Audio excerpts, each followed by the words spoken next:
আসসালামু আলাইকুম রহমতুল্লাহ। ওয়ালাইকুম আসসালাম রহমতুল্লাহ বরকাতুহ। জি। শেখ ইন্ডিয়া থেকে গুজরাট আহমেদাবাদ থেকে বলছি। গুজরাটে থাকেন? মাশাআল্লাহ। কোন ডিস্ট্রিক্টে বাড়ি? হুগলি ডিস্ট্রিক্টে। বুঝলি। আল্লাহ হেফাজত করুন। চলেন, বলেন। শেখ আমার প্রশ্ন ছিল যে যে জামাতে পুরুষদের জামাতে নামাজে পড়ার ক্ষেত্রে যে বাধ্যবাধকতা যে আছে, যে হুম। যদি না যায় তার জন্য যে সব ওয়াইদ রয়েছে, ওটা বিষয়ে যে কতটা দূরত্ব, এই বিষয়ে কোনো হাদিসে পাওয়া যায় যে এতটা দূরত্ব হলেই যেতে হবে, এরপরে যদি যেতে না পারে তারপরে গুনাহটা হবে না? হুম। কেন কালিম একটা তো ইয়েতে শুনেছিলাম, উনি একটা ওই যে হাদিসটা যে নাবিনা সাহাবীকে যে আল্লাহ নবী সাল্লাল্লাহু আলাইহি ওয়াসাল্লাম ডেকে বলেছিলেন যে হুম। তুমি কি আজান শুনতে পাও? তো জি, উনি জি। বলেছিলেন হ্যাঁ। তো ওইটাকে উনি কোট করে বলেন যে মসজিদ হুম। এতটা দূর হবে যে বিনা মাইকে আজানের আওয়াজ এখানে যতদূর যায় ঠিক। ততদূর অবধি তাদেরকে আসতে হবে। হুম। তো আমার প্রশ্ন, আমরা এখন যেখানে থাকি মোটামুটি এখানে ওই 1-1.5 কিলোমিটার দূরত্ব মসজিদ আছে, যেখান থেকে হুম। মাইকের আজানও খুব কম সময়ে পাওয়া যায়।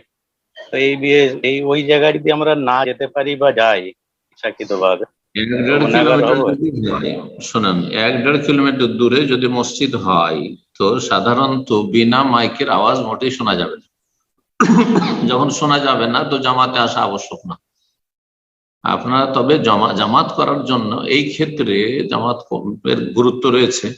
আপনারা যে সাথী সঙ্গী আছেন, যেখানে বাস করেন, যেখানে কাজ করেন, সেখানেই জামাত করে নেওয়ার চেষ্টা করবেন। 2-4 জন মুসলিম যারা আছেন, জামাত সহকারে পড়ার একা একা রুমে না পড়ে জামাত সহকারে সেখানে পড়ার চেষ্টা করবেন।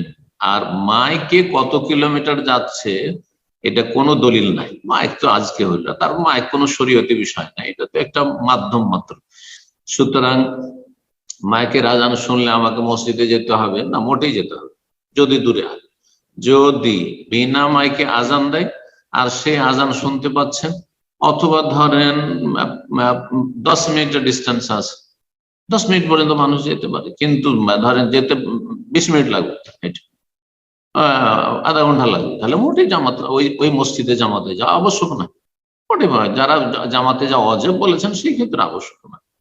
আশা করি এই বিষয়টি বোঝা গেছে। জি। তো নবী সাল্লাল্লাহু আলাইহি ওয়াসাল্লাম যা বলেছেন, সেই অন্ধ সাহাবী হালতাস নেদাবি সলাতে, সলাতের আজান শুনতে, মানে স্বাভাবিক আজান, বিনা মাইকের আজান, স্বাভাবিক আজান শুনতে পাও, আজান শুনতে পেলে তুমি এসো, তাহলে আজান ফলো করো। জি।